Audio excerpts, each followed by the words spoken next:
Hello കൂട്ടുകാരെ, നമസ്കാരം. എന്താണെന്ന് മനസ്സിലായോ? പൈനാപ്പിൾ ജാം ഉണ്ടാക്കുന്ന വീഡിയോ ആണേ.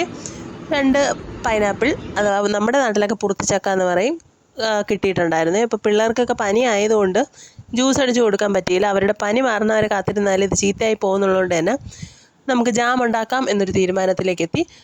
2 ഇടത്തരം പരുവത്തിലുള്ള പുറത്തിച്ചക്കയായിരുന്നു, അഥവാ പൈനാപ്പിൾ. നമ്മൾ അതിൻ്റെ തോലൊക്കെ കളഞ്ഞൊന്ന് ചെറിയ ചെറിയ കുഞ്ഞു കുഞ്ഞു കഷ്ണങ്ങളായിട്ട് മുറിച്ചെടുത്തു. അതൊരു മിക്സിയുടെ ജാറിലേക്ക് ഇട്ട് കൊടുത്ത് നന്നായിട്ടൊന്ന് അരച്ചെടുത്തു കേട്ടോ. യാതൊരു തരിയില്ലാണ്ട് നന്നായിട്ടൊന്ന് അരച്ചെടുത്ത്, വെള്ളമൊന്നും ചേർക്കാണ്ട് വേണം അരച്ചെടുക്കാനേ. അതേ പിന്നീട് നമ്മളത് ഏത് പാത്രത്തിലാണോ നമ്മൾ പൈനാപ്പിൾ ജാം തയ്യാറാക്കണ ആ പാത്രം അടുപ്പത്തോട്ട് വെച്ച് തീയൊന്ന് കൊടുത്തിട്ട് അതിലേക്ക് നമ്മൾ ഈ അരച്ച് വെച്ചേക്കണ ഈ പൈനാപ്പിൾ ഒന്ന് ചേർത്ത് കൊടുത്തേ.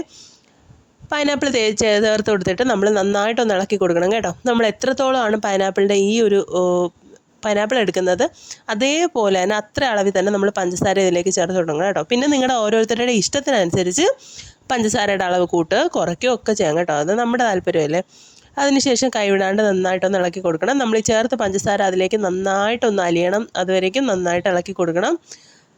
പഞ്ചസാര അലിഞ്ഞതിന് ശേഷം ഒരു ചെറിയൊരു പീസ് കറുകപ്പട്ട അതിലേക്ക് ചേർത്ത് കൊടുക്കണേ. നമ്മൾ ജാം തയ്യാറാക്കുമ്പോൾ ഒരു വലിയ പാത്രം എടുക്കണമായിരിക്കും നല്ലത്. ഈ പൈനാപ്പിളിൻ്റെ ജ്യൂസ് ഒന്ന് തിളച്ച് വരുമ്പോഴത്തേക്ക് അതൊന്ന് കളയാനുള്ള ടെൻഡൻസി ഉള്ളതുകൊണ്ട് തന്നെ നിങ്ങളൊക്കെ ചെയ്ത് നോക്കുമ്പോഴത്തേനും ഒരു വലിയ പാത്രം എടുക്കാൻ നോക്കണേ. വളരെ ഈസി ആയിട്ട് നമുക്ക് ചെയ്തെടുക്കാൻ പറ്റും കേട്ടോ. വളരെ എളുപ്പത്തിൽ നമുക്ക് വേറെ കൂടുതലായിട്ടുള്ള ഇൻഗ്രീഡിയൻസിൻ്റെ ഒന്നും ആവശ്യമില്ലാണ്ട് നമുക്ക് എളുപ്പത്തിൽ തന്നെ ഇതൊന്ന് തയ്യാറാക്കി എടുക്കാൻ പറ്റും. മീഡിയം ലെവലിൽ തീയായിരിക്കണേ. ഒരു 15 മുതൽ 20 മിനിറ്റ് വരെയാണ് നമ്മളിതൊന്ന് വേവിച്ചെടുക്കേണ്ടത്. എന്നിട്ട് ഈ ഒരു പരുവായി കളറൊക്കെ ഒന്ന് മാറി പതയൊക്കെ ഒന്ന് അടങ്ങി വരുമ്പോഴത്തേനും ഇത്തിരി നാരങ്ങ നീരും കൂടി ചേർത്ത് കൊടുക്കണേ. നാരങ്ങ നീര് ചേർക്കണമെന്ന് വെച്ചാൽ പഞ്ചസാര പിന്നെയും ഇത് കുറുക്കുമ്പോഴത്തേക്ക് കട്ടിയാവാണ്ടിരിക്കാൻ വേണ്ടിയിട്ടാണ് കേട്ടോ. അതാണ്ട് ഈ ഒരു പരുവാകുമ്പോഴത്തേനും നമ്മൾ തീയൊന്ന് അണച്ച് മാറ്റിയതിന് ശേഷം ഈ ചേർത്തേക്കണ കറുകപ്പട്ട ഒന്ന് എടുത്ത് മാറ്റി കൊടുക്കണേ. ഞാൻ തണുക്കാൻ വേണ്ടിയിട്ടൊന്നും കാത്തു നിന്നില്ല കേട്ടോ. ഇച്ചിരി ലൂസ് പരുവായിട്ട് നിങ്ങൾക്ക് തോന്നുമെങ്കിലും തണുക്കുമ്പോഴത്തേക്ക് ഇച്ചിരി കൂടെ ടൈറ്റ് ആവും കേട്ടോ.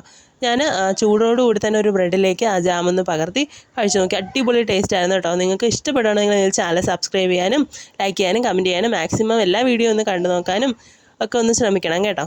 നിങ്ങളുടെ സപ്പോർട്ടാണ് വീണ്ടും വീണ്ടും ഓരോ വീഡിയോകൾ ചെയ്തിടാൻ വേണ്ടിയിട്ടുള്ള ഞങ്ങളുടെ പ്രചോദനം.